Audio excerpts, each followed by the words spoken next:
South ఇండియాలోనే biggest sorry store మన Varahi silks మన విజయవాడ ఎంజీ రోడ్లో డిసెంబర్ 4వ తారీఖున ఘన ప్రారంభం. నమస్తే, వెల్కమ్ టు సుమన్ టీవీ. ప్రేమ బంధం పెళ్లికి దారి తీయని పక్షంలో వాళ్ళ మధ్య ఉన్న భేదాభిప్రాయాలు వస్తే అమ్మాయి అబ్బాయి మీద అత్యాచారానికి సంబంధించిన కేసులు పెట్టేస్తోంది. చాలామంది మగవాళ్ళు జైలు పాలై వాళ్ళ జీవితమే కోల్పోయినటువంటి పరిస్థితి ఉంది. సో ఇలాంటి కేసుల్ని సుప్రీంకోర్టు చాలా సీరియస్గా తీసుకుంది. ఇలాంటి వాటిల్లో అత్యాచారం చెల్లదు అని చెప్పి చాలా స్పష్టమైనటువంటి ఆదేశాలు ఇచ్చిన పరిస్థితి ఉంది. సో సుప్రీంకోర్టు ఇచ్చినటువంటి ఈ డైరెక్షన్ గురించి మనం మాట్లాడదాం. ప్రస్తుతం నాతో పాటు స్టూడియోలో ఉన్నారు సామాజికవేత్త, ప్రముఖ సైకాలజిస్టు యమునా పాఠక్ గారు. మేడంతో మాట్లాడదాం. మేడం నమస్తే. మేడం, ఈ మగవాళ్ళు చాలామంది కూడా అత్యాచారం కేసులు ఎదుర్కొని చాలా కాలం పాటు జైలులో మగ్గిన పరిస్థితి. సుప్రీంకోర్టు అసలు ఈ డెసిషన్ ఎప్పుడో తీసుకోవాల్సి ఉందని కూడా చర్చ వినిపిస్తూ ఉంది. ఎందుకంటే వాళ్ళు కొన్ని రోజుల పాటు కలిసే ఉంటారు, సహజీవనం చేస్తారు, అంతా బాగానే ఉంటుంది. ఏదో ఒక విషయంలో భేదాభిప్రాయాలు వస్తే వెంటనే ఏమై నన్ను వాడుకున్నాడని చెప్పు, లేకపోతే శారీరకంగా ఇబ్బంది పెట్టాడని చెప్పు అత్యాచారం కేసులు పెడతా ఉన్నారు. సో ఇది కరెక్ట్ కాదని చెప్పి సుప్రీంకోర్టు ఇప్పుడు చెప్పింది. ఎలా చూస్తారు ఈ డైరెక్షన్? నమస్తే అండి. ముందుగా ఇలాంటి అంశాల్లో ఈ మధ్య కాలంలో అంటే మామూలుగా గతంలో మనం చూస్తుంటే సెక్షన్ 498A అనేది మనం వాడుకలో చూస్తూ ఉన్నాం. ఇది చాలా బలమైన చట్టం. అంటే యూజువల్గా చట్టాలు మరి మహిళలకు చట్టాలు ఎందుకు వారికి మహిళలకు రక్షణ కల్పించడానికి చాలా చట్టాలు మనకి అమల్లోకి వచ్చాయి. కానీ కాలక్రమేణా మీరు చూస్తుంటే ఈ మధ్య కాలంలో పెరుగుతున్న ఒక ధోరణి అంటే మగవాళ్ళని కూడా అంటే ఒక ఫేక్ వాటిల్లో కూడా వీళ్ళని ఇరికించడము. సో ఇటువంటి కొన్ని చట్టాలు ఏవైతే కొన్ని బాగా కఠినమైన చట్టాలు ఏవైతే ప్రముఖంగా మనం చూస్తున్నాం ఈ మధ్యకాలంలో, ఆ మధ్యకాలంలో కూడా 498 అంటే ఏదైతే డౌరీ హెరాస్మెంట్, డొమెస్టిక్ వైలెన్స్, ఇటువంటివన్నీ కూడా ఈ క్రూయాలిటీ అగేన్స్ట్ విమెన్, అన్ని forms of abuse, verbal abuse, physical abuse, మరీ ముఖ్యంగా physical abuse, so and mental abuse కూడా. సో ఇటువంటివన్నిటికి కూడా తీవ్ర స్థాయిలో ఎదుర్కొన్నప్పుడు మహిళలకు రక్షణ కల్పించడానికి ఇటువంటి చట్టాలన్నీ వచ్చాయి. కానీ కాలక్రమేణా ఏమైపోయిందంటే దాన్ని దుర్వినియోగం కూడా మనం చూస్తూ ఉన్నాం. అంటే కొంతమంది కేసులు ఎక్కువైపోతా ఉన్నాయి.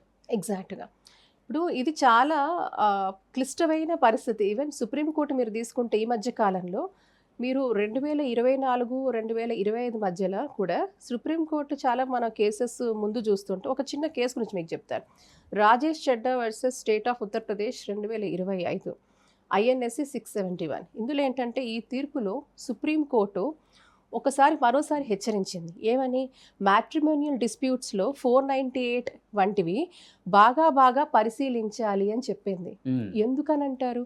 మరీ ముఖ్యమైన ఏంటంటే స్పష్టమైన ఎలిగేషన్స్ ఉన్నప్పుడు కాంక్రీట్ ఎవిడెన్స్ లేకుండా, అంటే ఒక నిర్దిష్టమైన కాంక్రీట్ ఎవిడెన్స్ లేకుండా వాటిని మనం వెంటనే 498 అనగానే ముందైతే పోలీసు FIR రిజిస్టర్ చేయాలా, కేసు దర్యాప్తు జరుగుతుంది. ఒకప్పుడు 498 అనగానే నాన్ బెయిలబుల్, వెంటనే కూడా అరెస్ట్ చేసేసి వాళ్ళకి సంబంధించిన రిలేటివ్స్ కావచ్చు, ఇన్లాస్ కావచ్చు, ఎవరైతే ఆ మహిళ ఆరోపించిన వ్యక్తులందరూ కూడా లోపలికి వెళ్ళిపోయేవాళ్ళు. తర్వాత కాలక్రమేణా కూడా రిలాక్సేషన్స్ అనేది కొన్ని కేసుల, ఇప్పుడు ఇందాక మీరు అన్నట్టుగా కొన్ని ఫేక్ కేసుల వల్ల కూడా, కొన్ని ఫేక్ ఇటువంటివి రిజిస్టర్ అవడం వల్ల కూడా కొన్ని పరిశీలనాత్మకంగా కూడా సుప్రీంకోర్టు కొంత ఆలోచించి ప్రైమరీ ఇన్వెస్టిగేట్ చేయట్లేదు. ఎక్కడ కూడా ఎవరైనా వచ్చి కంప్లైంట్ చేసేస్తే వెంటనే ఆ 498 పెట్టేస్తా ఉన్నారు. ఎగ్జాక్ట్లీ. అందుకనే కొన్ని కీలకమైన పరిణామాలు ఈ మధ్య కాలంలో సుప్రీంకోర్టు చూడడం మనం చూస్తా ఉన్నాం. అందుకే ఇప్పుడు మీతో చెప్పింది. ఇందులో ఏంటంటే జనరల్ క్లెయిమ్స్ను కోర్ట్స్ నిర్మూలించాలి, స్క్రూటినీ, కాంక్రీట్ ఎవిడెన్స్ లేకుండా ప్రాసిక్యూషన్స్ తొందరగా కాకూడదు. తర్వాత జనరల్, వేగ్, ఆమ్నిబస్ ఎలిగేషన్స్ వంటివన్నీ కూడా కట్టడి చేయాలి అనేది కూడా ఒక స్పష్టమైన ఇది సుప్రీంకోర్టు ఇవ్వడం జరిగింది. ఇందులో ఏంటంటే మనకి వెంటనే ఇప్పుడు మీరు ఇందాక అన్నట్టుగా వెంటనే వాళ్ళని లోపల వేసేయడం, వాళ్ళ మీద ఇవన్నీ కూడా కాకుండా ఒక ప్రాపర్గా కూడా నిర్ధారించి పూర్తి కాంక్రీట్ ఎవిడెన్స్తో, ప్రాపర్ ఎవిడెన్స్తో ఇవన్నీ కూడా తీసుకొని అబ్జర్వ్ చేసి వీటన్నిటినీ కూడా సరిగ్గా పరిశీలించి ఒకవేళ గిల్ట్ ఉంది అని ప్రూవ్ అయితే తప్పకుండా వాళ్ళకి శిక్షలు పడేటట్టుగా కూడా మనకి చట్టాలు మహిళలకి తర్వాత పోలీస్ స్టేషన్లో కూడా వాళ్ళు ఇన్వెస్టిగేట్ చేసేవాళ్ళు కూడా మహిళల పక్షపాతం నిలుస్తున్నారు, మగవాళ్ళకి బాగా అన్యాయం జరుగుతుంది అన్న వాదన చాలా ఎక్కువగా ఉంది. ఏమంటారు? ఇప్పుడు చూసారా, న్యాయం అనేది ఎవరికైనా ఇర్రెస్పెక్ట్ ఆఫ్ జెండర్, ఆడవాళ్ళకైనా మగవాళ్ళకైనా, మరీ ముఖ్యంగా ఆడవాళ్ళ మీద జరిగే నేరాలు ఘోరాలు ఈ రోజుకి ఎక్కువ శాతమే ఉంది. కాబట్టి మనకి చట్టంలో అయినా మన ఉన్నత న్యాయస్థానాలైనా కూడా ఎక్కువ ప్రాముఖ్యత అనేది మహిళలకు ఇవ్వడం మనం చూస్తూ ఉన్నాం. కానీ ఈ తరుణంలో మరి మగవాళ్ళకి స్వేచ్ఛ అంటే వాళ్ళకి కావలసిన ప్రాథమిక హక్కు వాళ్ళకి లేదా? ఇప్పుడు ఇక్కడ మీరు చూస్తే హ్యూమన్ రైట్ వయలేషన్ అనేది మనం చూస్తాం. మనం జెండర్ జస్టిస్ అని మాట్లాడుతున్నాం, జెండర్ ఈక్వాలిటీ అని మాట్లాడుతున్న టైంలో ఏంటంటే మరి మగవాళ్ళు కూడా సఫరర్స్గా ఉన్నప్పుడు ఇటువంటి ఫేక్ ఎలిగేషన్స్ వాళ్ళ మీద మోపబడినప్పుడు వాళ్ళకి జరుగుతున్న మానసిక సంఘర్షణ కావచ్చు, వాళ్ళ సమాజంలో వాళ్ళు ఎదుర్కొంటున్న అనేక ఎందుకంటే సమాజంలో వాళ్ళని ఒక దోషిగా చూసే ఒక పరిణామము వాళ్ళ మీద, తద్వారా తన మీద తన కుటుంబాన్ని మీద ఒక సంఘర్షణ, ఒక డిప్రెషన్ అనేది మనం చూస్తూ ఉంటాం. ఆ స్ట్రెస్ అనేది ఆ ఫ్యామిలీస్లో మనం చూస్తూ ఉంటాం. మరి చాలా వరకు కూడా మగవాళ్ళు మరి మాకంటూ ప్రాథమికంగా మేము కూడా మాకు హక్కు లేదా, అంటే ఒక మాకంటూ ఒక మానవ హక్కుగా చూద్దాం. ఇప్పుడు ఈ కేసులో మేడం, ఇప్పుడు ఆమె వెళ్ళిపోయి పోలీస్ స్టేషన్లో కంప్లైంట్ చేసి 498 పెడుతున్నటువంటి సమయంలో రివర్స్గా మగవాళ్ళు కూడా ఇబ్బంది పడుతున్నటువంటి సందర్భంలో ఇప్పుడు మోసం చేసింది అమ్మాయి అనుకుందాం. ఫర్ ఎగ్జాంపుల్, ఇతనికి అన్ని రకాల సౌలభ్యంగా సౌకర్యంగా ఉన్నాడు అమ్మాయి, కానీ అమ్మాయే ఆ బంధం నుంచి బయటకు వెళ్ళిపోయింది అనుకుందాం. అప్పుడు కూడా ఇక్కడ మగవాడు ఇబ్బంది పడతా ఉన్నాడు కదా, మాకెందుకు అనుకూలంగా చట్టాలు, నేను ఇప్పుడు అమ్మాయి మీద కేసు పెడితే 498 తీసుకుంటారా అమ్మాయి మీద? ఇంకా కూడా ఇప్పుడు మీతో అన్నట్టుగా కూడా ఇప్పటికీ కూడా అధిక సంఖ్యలో బాధపడుతున్న వాళ్ళు మహిళలు కాబట్టి తొందరగా కోర్టులు కూడా అటువంటి నిర్ణయం తీసుకోలేకపోతున్నాయి. కానీ రిలాక్సేషన్ ఇచ్చాయి. మీరు చూస్తుంటే ఇంత ముందు కంటే ఆ రిజిడిటీ నుంచి కూడా ఈరోజు ఒక రిలాక్సేషన్ ఉంది. ఎలాగా ఉంది? వెంటనే కాకుండా పూర్తిగా పరిశీలనాత్మకంగా కూడా మీరు ఏదైతే ఒక అలిగేషన్ మోపబడిందో దాన్ని పూర్తిగా విచారించండి అని ఆదేశాలు ఇచ్చింది సుప్రీంకోర్టు.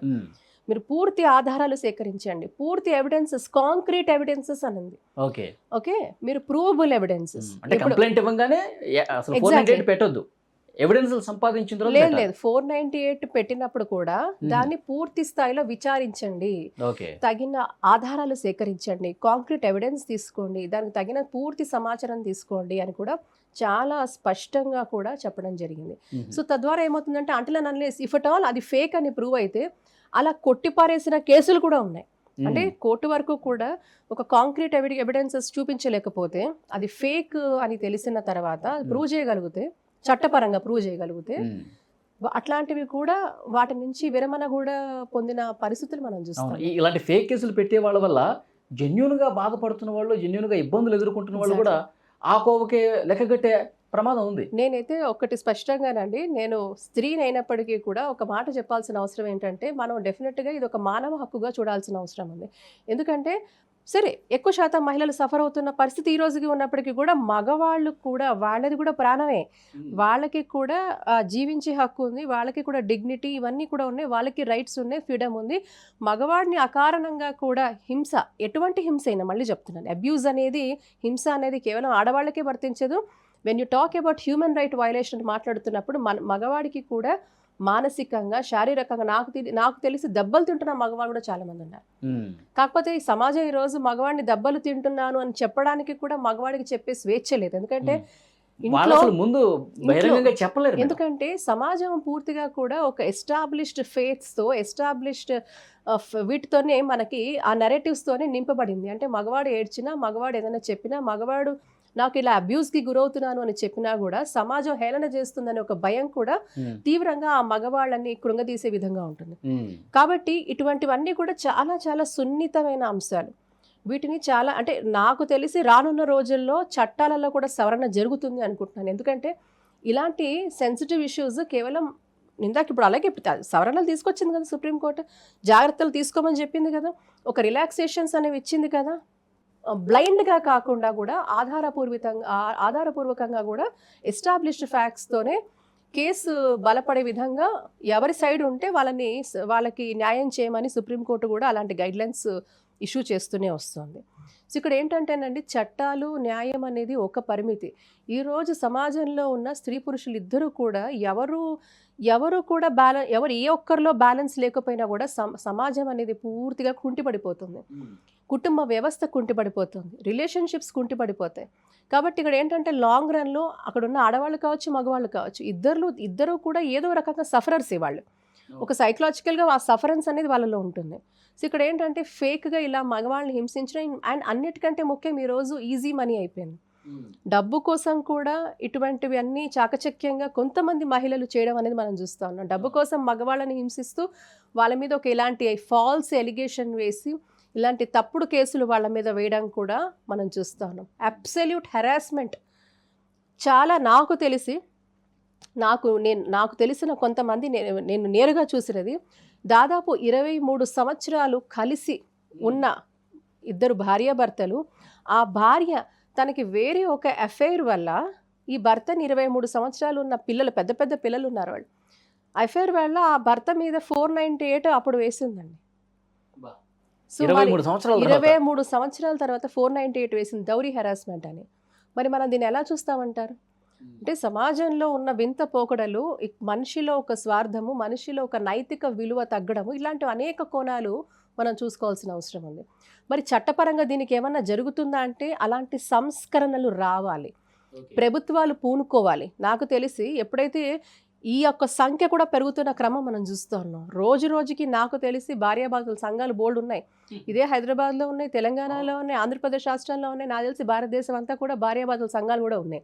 ఇక్కడ ఏమంటానంటేనంటే ఉన్నాయి కానీ బయటకు వచ్చి ధైర్యంగా మాట్లాడలేని పరిస్థితి ఉంది. బట్ నాకు తెలిసి వీటి మీద కూడా పటిష్టంగా ఇది ఒక హ్యూమన్ రైట్ వయలేషన్గా తప్పకుండా చూడాలి. ఎవరైతే కొంతమంది మహిళలు వాళ్ళ స్వార్థం కోసం మగవాళ్ళని, వాళ్ళ కుటుంబాలని ఇబ్బంది పెడుతున్నారో వీళ్ళకు కూడా ప్రాపర్గా అది ఒక ఫాల్స్, ఫేక్ అనేది కనుక ప్రూవ్ అయితే వాళ్ళకి చట్టపరంగా కూడా శిక్షలు పడిన రోజు ఇలాంటి ఆకృత్యాలు ఎవరైతే మగవాళ్ళ మీద జరుగుతున్నాయో ఇవి కూడా ఆగే పరిస్థితి వస్తుంది. సో చట్టాల్లో సవరణ అనేది జరగాల్సిన అవసరం ముందు మగాళ్ళకు కూడా కొంచెం బలమైనటువంటి, వాళ్ళకు అనుకూలమైనటువంటి చట్టాలు రావాల్సినటువంటి అవసరం ఉంది. రావాలని కోరుకుందాం. Thank you very much. Thank you.